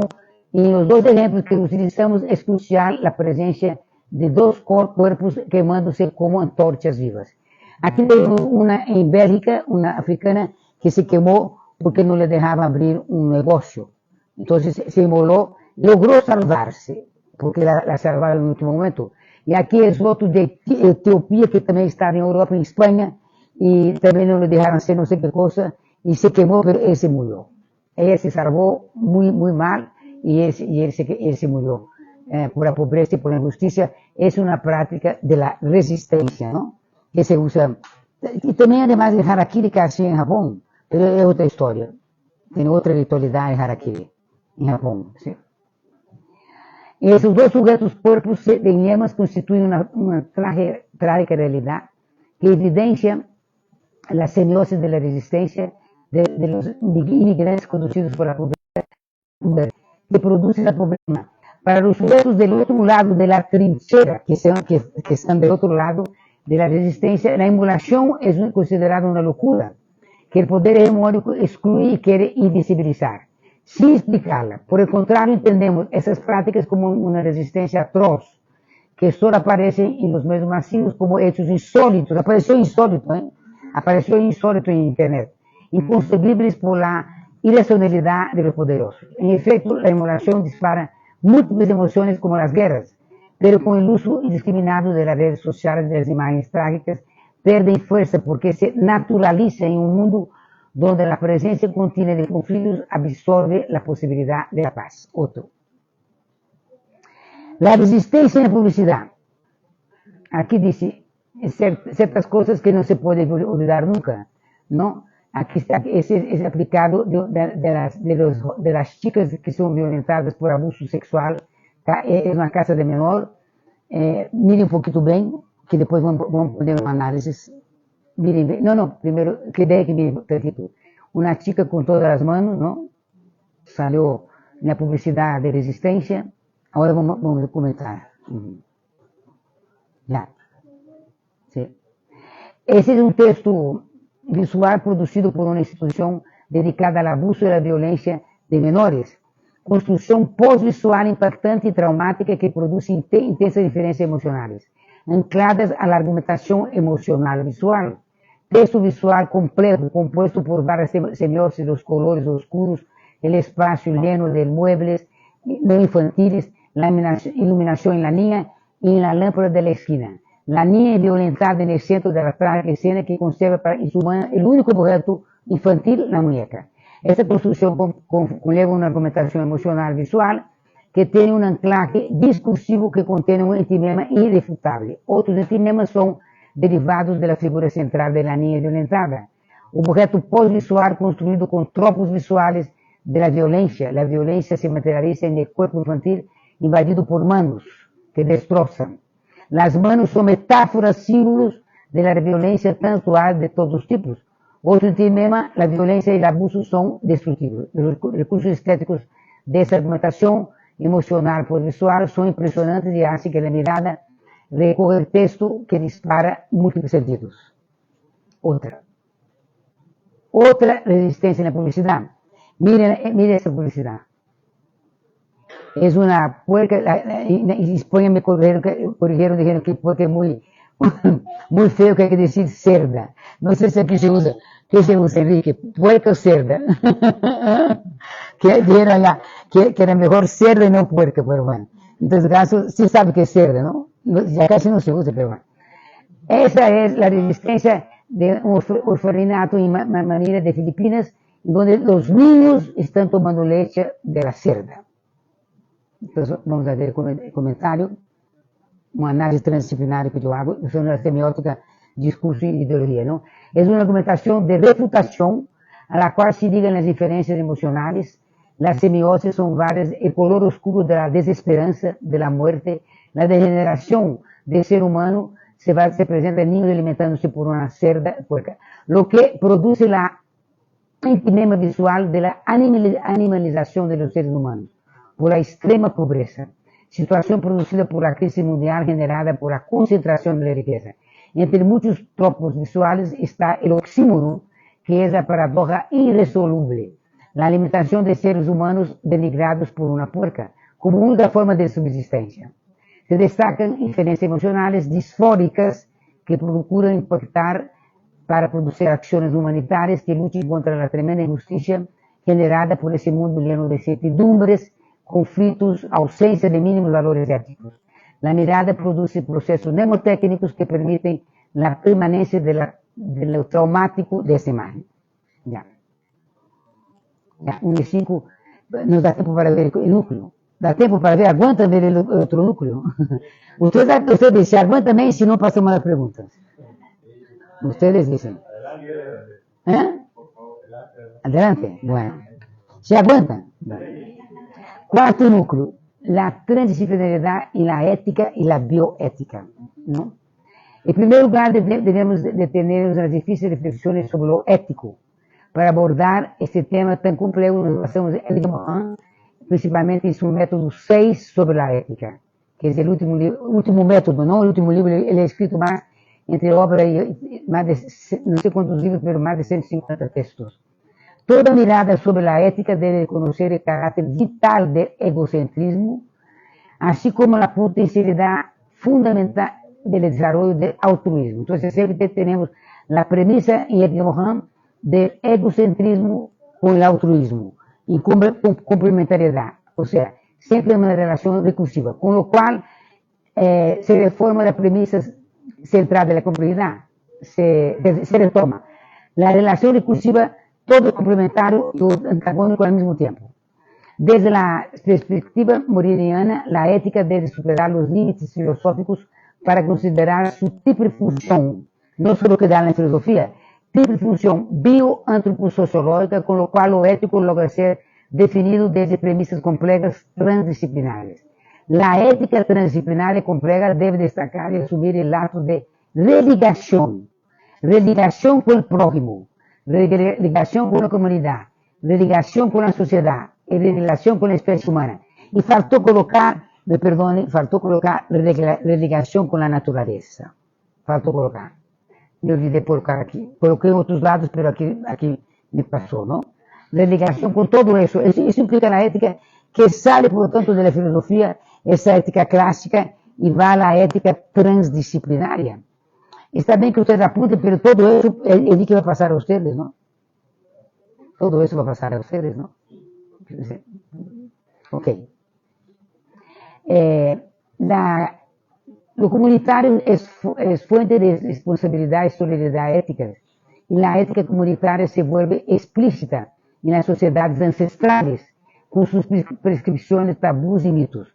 En las sociedades modernas, por el desarrollo de otros modos de producción, lo comunitario cede lugar al individualismo, perdiendo espacio todo lo colectivo y ganando la competitividad individual, con resultados muy negativos para el desarrollo de la humanidad. Desde esas propuestas, otro aspecto muy importante se refiere a la necesidad de replantear una ética para la vida. Eso es lo que plantea Edgar Morin.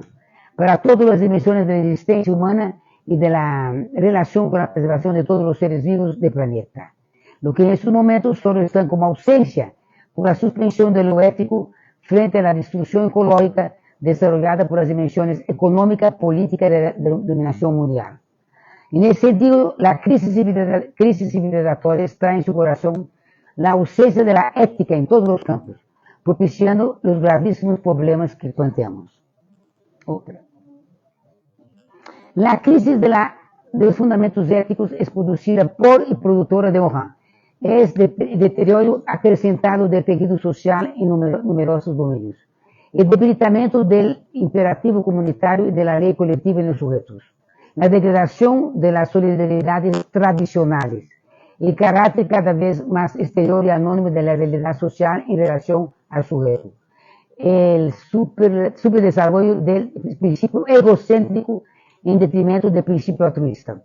La desarticulación del vínculo entre individuo, especie y sociedad. La desmoralización que culmina con el anonimato de la sociedad de masas. El desencadenamiento mediático, la sobrevalorización del dinero y el consumo desenfrenado. Lo que impide todos los actos de religación enunciados, generando severas contradicciones éticas en todos los ámbitos de la civilización actual, con un alto grado de deshumanización y de destrucción en lo micro y en lo macro. Contradicciones éticas. La incertidumbre ética no solo depende de la ecología de la acción, de las condiciones éticas y de las instituciones de la mente humana, sino que depende del carácter trinitario por la que la autoética, mira, trinitario, la autoética, la socioética y la antropoética son a la vez son complementarias, concurrentes y antagónicas. Es importante ese carácter trinitario de la ética, de la auto, socio y antropoética, ¿no? La ética compleja, la ética compleja o la ética desde la complejidad concibe que el bien puede contener el mal y el mal un bien, lo justo, lo injusto, lo injusto, lo justo, lo que se define de la premisa fundamental de la complejidad, viene, ¿no? Deriva. Todo es complementario y antagónico al mismo tiempo. Esa premisa, digamos, la repite más de 500 veces en su método. En consecuencia, lo que debe devenir ley universal es la complejidad ética que comporta problemáticas, incertidumbres, antagonismos internos y pluralidades. Para vencer la barbarie mental, cognitiva, cultural, es necesario ligar la epistemología compleja, la antropología compleja, la ética compleja, porque la religación de los conocimientos puede lograr la religación de los seres humanos. Estamos en el curso de procesos complejos, aleatorios y antagonistas. Circulan al mismo tiempo posibilidades de degradación de la humanidad, de destrucción de la humanidad y de mejora de la humanidad. Somos tributarios de la incertidumbre ética y sin cesar corremos el riesgo de errores e ilusiones. Esta inmensa incertidumbre ética no procede de la incertidumbre del futuro, procede también del hecho de que la ecología de la acción puede desviar el sentido ético de nuestros actos. Se destaca una contradicción nueva, la ética de salvaguardar lo humano o la naturaleza humana del Homo sapiens, bastante debilitada frente a los procesos de deshumanización. Emerge un imperativo y un gran desafío para todos. ¿Cómo invertir los procesos de deshumanización global frente a tantos procesos de degradación, que son los que están ganando, ¿no? Es necesario sacar la ética de su ámbito confortable y filosófico y ubicarla en todas las dimensiones de la vida, con todos los ámbitos cognitivos, que implicaría integrar la bioética, como podemos enunciar en los siguientes términos. La bioética es la ética en las ciencias naturales, la ética en las ciencias humanas, la ética en las tres dimensiones que colocamos, la autoética, la socioética y la antropoética. Son tres dimensiones importantes para el desarrollo de la ética. Y plantear después una ética de la religación, que colocamos a ustedes varios tipos de religación, y la ética que plantea Morin, una ética planetaria. Lo ético se movimenta en espirales, bucles que cruzan los objetivos, religando con lo objetivo, la transdimensionalidad de lo subjetivo y lo objetivo. Por otro lado, la ética del conocimiento también queda subordinada al poder, con todos los tipos de poder, como el generado por ciberespacio, cibertempo, cibercultura, la emergencia de la inteligencia artificial. Aquí es interesante que esta ética del conocimiento subordinada al poder es contra la cual estamos planteando las 6 epistemologías críticas contra esa ética del conocimiento subordinada por poder, ¿no? Por la hegemonía. Y las 6 éticas críticas son para superar ese poder que domina ese ciberespacio, la emergencia. La inteligencia artificial tiene 2 encrucijadas o más. Una que es la destrucción de lo privado, la destrucción de la creatividad, la destrucción, incluso cuando pregunta a la Sofía, ¿ustedes vieron? ¿Aquí vieron o no? La Sofía Robot. ¿No vieron Sofía Robot? Tarea. Ándale, tarea, Enrique. Sofía Robot. Le pregunta a Sofía Robot, que vino al TEC de Monterrey, en México el año pasado, pero que viaja por todo el mundo, y habla todas las lenguas, la Sofía Robot. Le preguntaron, los robots van a dominar la humanidad. Ella dijo, no estamos programados para eso, pero puede ser. Así digo, muy interesante. Miren en su YouTube, Sofía Robot, entrevista. Tiene varias entrevistas y varios videos. Ella dijo, no estamos programados, pero puede ser. También preguntaron en términos de la emoción y razón. Preguntaron, oiga, usted llora, usted siente, sabe qué es tristeza y qué es muerte. Ella dijo, yo puedo definir a usted lo que es tristeza, lo que es muerte, lo que es la emoción, pero no lo siento. Y puedo incluso mi programador puede ponerme lágrimas, pero no son mis lágrimas, no lo siento. Entonces, no voy a reír, pero no es mi sonrisa, así dijo. Ella conoce que todo es el programador. Pero en el futuro, incluso me dio pena de ella. Me dio pena porque es una máquina, pero me dio pena porque dice, ya me gustó porque ahora ya me pusieron orejas y ya me pusieron un sombrero y ya estoy más elegante. Vale la pena ver. Sofía Robot, vale la pena como tarea. Ok. Entonces, la inteligencia artificial tiene eso, pero también tiene la posibilidad de avanzar 1000 años para que superemos todos los conflictos. Por ejemplo, en GPT, uno tiene que preguntar a GPT cómo hacer que el ser humano pare de fregar, perdón la palabra, cómo hacer que el ser humano pare de hacer guerra y pare de matar. Hay que preguntar a GPT a ver qué dice. Pregunten, GPT se conocen. Ah, bueno, pregunten a GPT. Yo hago la versión no pagada, porque la pagada no voy a hacer porque no trabajo todos los días con GPT. Pero con GPT él contesta.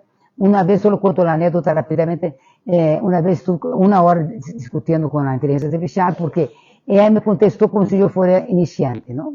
O sea, pregunté en la categoría de Basarab Nicolescu, que es tercero incluido, y dice, es una categoría emergente que no se encuentra. Yo dije, no. Usted es inteligencia artificial, búscala. 1 hora. Entonces empezó a buscar, empezó a inventar.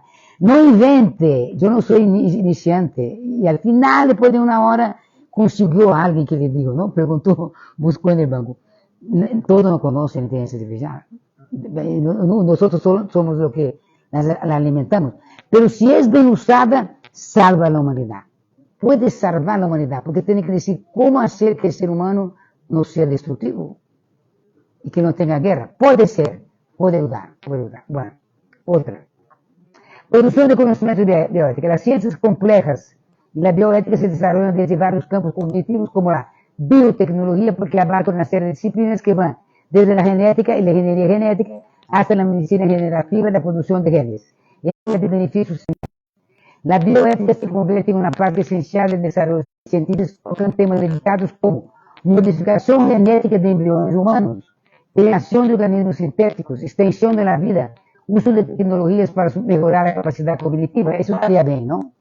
Estos avances pueden transformar nuestra sociedad de manera inimaginable, pero al mismo tiempo plantean preguntas fundamentales para el equilibrio entre el progreso científico y los valores éticos. Otro. Desde la decodificación del genoma humano hasta la ingeniería de tejidos y la medicina generativa, los avances científicos han abierto la puerta a tratamientos personalizables y a la posibilidad de abordar enfermedades antes consideradas incurables. Sin embargo, este poder también ha planteado interrogantes sobre la ética de la producción genética de embriones, la clonación, la manipulación genética, cuestiones que siguen una reflexión profunda sobre las responsabilidades éticas en la investigación biomédica. La intersección entre la ciencia compleja y la bioética plantea la pregunta fundamental sobre qué tipo de sociedad queremos construir a medida que avançamos no campo da inovação científica, os avanços científicos podem oferecer soluções a problemas complexos. Também é crucial que sejamos conscientes de valores éticos que guiam nossas ações, que trabalhemos juntos para assegurar que os avanços beneficiem a humanidade em conjunto. Por exemplo, eu vou terminando. Por exemplo, o controle do ADN por la genética compleja. Controlando, están haciendo pruebas, muchas pruebas de control del ADN. Con el control del ADN, si lo logran, están haciendo pruebas, humano, lo que van a conseguir es que se nazca un ser humano que no va a tener enfermedades. Entonces hay que decir, ¿cómo se mueren? ¿Cómo vamos a morir? Porque entonces dicen, no, la única forma de morir es que se tire de un barranco, o que caiga el avión, o que el tren, o un choque. Cuando se muere, así, o sea, golpes, ¿no? Pero morir de enfermedad, no. Entonces, en todo caso, está el filme ese filme de, ¿cómo se llama? De 1984, cuando la gente tiene que tomar una píldora para morir. Esa película de futurista, de ficción, cuando la gente, 1984, ¿no? De Orson Welles, que la gente tiene que tomar una píldora para morir. ¿No han visto? Otra tarea. También. Quiere decir que no hay forma de morir. Sí, entonces, nadie va a querer vivir 300 años, pues, mucho gusto, ¿no? Sé, bueno. Entonces, ese es el problema de desarrollo de la ética con el desarrollo científico, ¿no? Ok. Yo creo que voy a dejar eso, ¿no? Vamos a ver al final. Sí, para que hay espacio para la pregunta. Sí, vamos a la otra.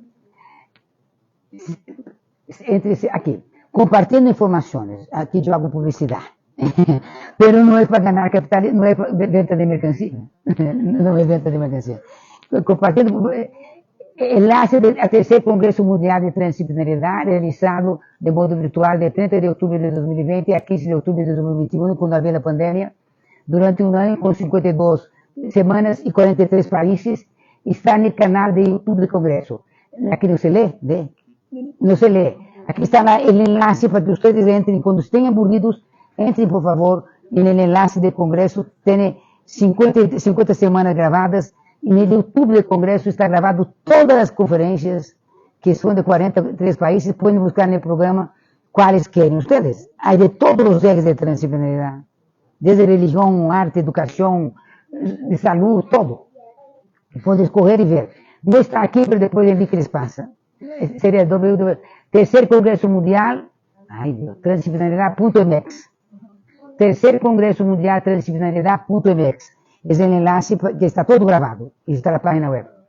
La celebración de 30 años de la Cátedra de Transdisciplinaridad 94-2024 va a ser el día 6 y 7 de noviembre. Está invitado el Codiálogo. Enrique y dos más van a participar, ¿no? De modo virtual, que se organiza por Transcomplexa, por CIRET de Francia, por CTU de Italia. Es el día 6, vamos a mandar el enlace. Aquí está la página web donde están los enlaces. Otra página web que deben ver. El día 6, celebración mundial. El día 7, celebración por país. Y en el país aquí tenemos 13 grupos donde está el Codiálogo. Para que ustedes anoten. Otra. Las publicaciones de nuestro trabajo de complejidad y transdisciplinaridad, tenemos publicación ya de 14 libros, editorial analítica, es gratis, como se ve. Aquí se entra en este enlace, es gratis. Hay 8 libros publicados en analítica, aplicando complejidad, transdisciplinaridad, semiótica y discurso. Y aplicando investigaciones concretas, muy concretas, ligadas a conocimiento ancestral, varias cosas, que vale la pena ver. Incluso un libro muy interesante de una antropóloga que fue alumna mía 2 años, 4 años más bien, de casi 4 años, que trabajó el cine documental indígena de los Andes, muy bonito. Y hay otros más, otro que trabajó las aguas del lago Texcoco, primero. Son 8 libros, y este que es gratis. Ese otro es una editorial de CBF que también hay que bajar los libros con $3, que no es nada, ¿no? $3 no es nada. Él pone un precio simbólico. Cosmosemiótica de resistencia de colonialidad, un camino disciplinar ese de Brasil, ese desafío de Italia, ese de un artista mexicano que trabaja en Instituto de Complejidad de la UNAM, Planteo ese libro. Hay otro libro que puse aquí que es del feminismo y la publicidad, muy interesante, que en total ya son 14 libros publicados que están para ser, que ustedes quieran, cuando quieran ver, ¿no? Muchas gracias. Ahí está la espiral. Ahí está. Que plantea del bucle tetralógico que plantea Edgar Morin. Y ese es la espiral, que es el modelo simbólico de la complejidad, que no es ni círculo ni sino que la espiral. Y es la espiral porque el bucle tetralógico, el bucle que está en el pelo, pero ese bucle que está en el pelo es el bucle del ADN, es el bucle del ser vivo. Por eso es interesante las espirales del ADN, que están en lo micro y en lo macro. Ok, basta, mi colega sacó la foto.